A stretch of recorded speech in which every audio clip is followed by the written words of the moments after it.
नमस्कार, आप देख रहे हैं DRS 24 और मैं हूं आपके साथ श्वेता।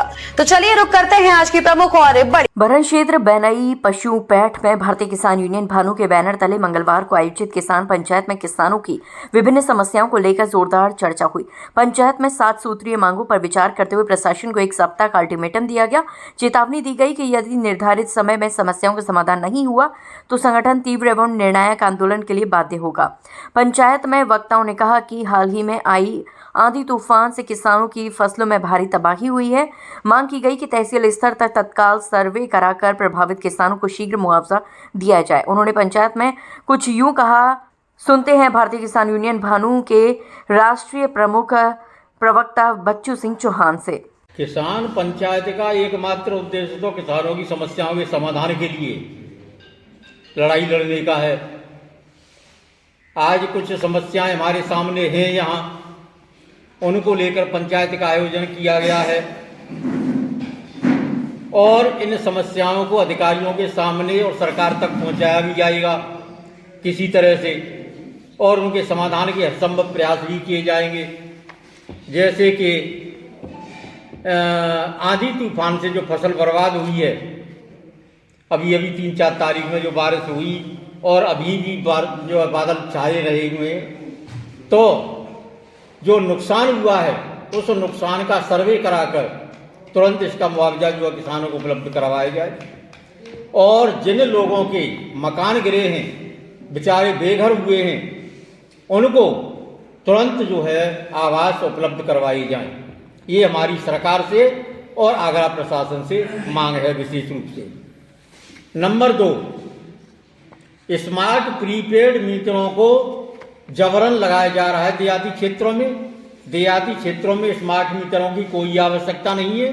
गरीब मजदूर रात को बिजली कटने पर बेचारा पैसा जमा नहीं कर सकता, और कैसे जमा करेगा? नगद भी उसकी जेब में हो तो फिर भी कैसे डालेगा उसमें? उसे क्या जानकारी है? तमाम ऐसी विसंगतियां हैं जिनके कारण स्मार्ट मीटरों की उपयोगिता बिल्कुल ना के बराबर है देहात में। इसलिए हमारी मांग है कि देहाती क्षेत्रों में स्मार्ट मीटर न लगाए जाएं। जिनके लग गए हैं उन्हें स्मार्ट मीटरों को भी उखाड़ा जाए, और जो पुरानी परंपरा थी फिक्स चार्ज जो लिया जाता था देहाती क्षेत्रों में, उसी फिक्स चार्ज को फिर से लागू कर दिया जाए। नंबर 3, जो बिजली चोरी में मुकदमे दर्ज करवाए गए हैं उन मुकदमों को सभी को वापस किया जाए, क्योंकि ये परेशानी का कारण है। गरीब आदमी मुकदमा नहीं लड़ सकता। मुकदमा लड़ेगा कि अपने बच्चों का पालन पोषण करेगा? किसी के यहाँ कारखाना नहीं चल रहा है, किसी के घर में और कोई चीज़ नहीं हो रही है कि उसमें, और वैध कनेक्शन होते हुए भी मुकदमे दर्ज करवाए गए हैं। ऐसा क्यों? तो मुकदमे वापस किए जाएं, और बिजली के जो नलकूपों के बिल माफ किए गए हैं उससे किसी किसान को कोई फायदा नहीं है। किसानों का नाम बिल्कुल बेमतलब में लिया जाता है। किसानों के नाम पर ये भी एक खुली लूट हो रही है। इसलिए हम मांग करते हैं कि जितने भी घरेलू उपभोक्ता हैं, देहात क्षेत्र के हों चाहे शहरी क्षेत्र के हों या कस्बों में रहने वाले हों, उनके बिल जो है 5 साल के लिए माफ कर दो। ये सरकार से हमारी मांग है। इसके बाद तहसीलों में अंश निर्धारण में तमाम विसंगतियां की गई हैं। खेतों को खुर्द-बुर्द कर दिया गया है, इधर का उधर कर दिया गया है। किसी का नाम बिल्कुल अपने खेतों से काट ही दिया गया उसका, किसी का किसी के नाम कर दिया, किसी का किसी के नाम कर दिया। तो ये अंश निर्धारण का समाधान हर गांव में पटवारी और कानून को भेजकर अभियान चलाकर इनको सही कराया जाए, अंश निर्धारण की विसंगतियों को।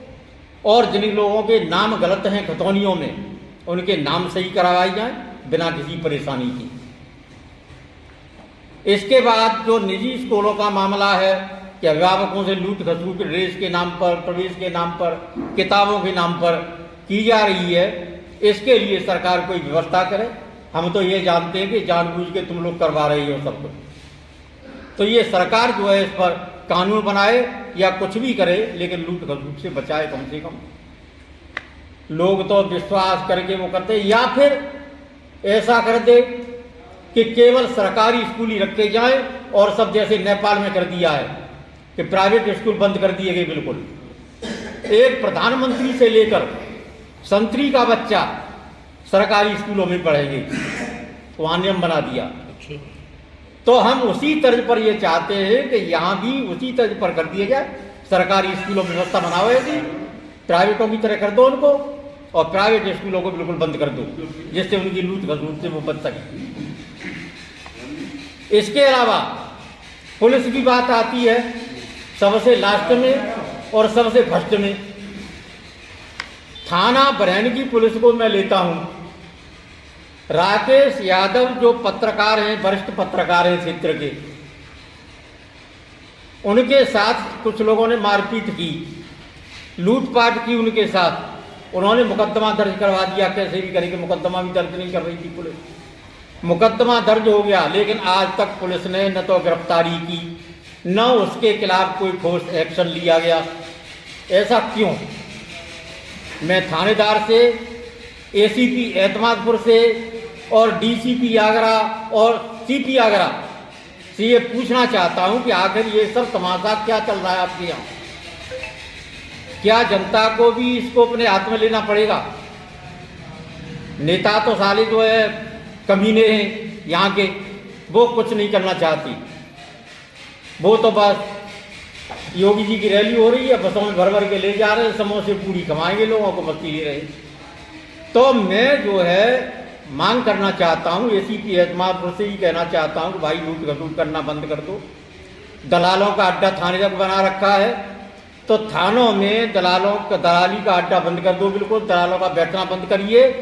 और जो अपराधी हैं जिनके खिलाफ मुकदमा दर्ज है, उन अपराधियों के खिलाफ तुरंत कार्रवाई करिए। ये जो कौन है अपराधी, तुम्हारे बाप हैं क्या जिससे कार्रवाई नहीं करना चाहते हो तुम लोग? तो मैं स्पष्ट शुद्ध शब्दों में कह रहा हूं कि राकेश यादव वाले मामले में पुलिस तुरंत गिरफ्तारी करे, नहीं तो थानेदार अपनी कुर्सी छोड़ के कहीं दूसरी जगह चला जाए।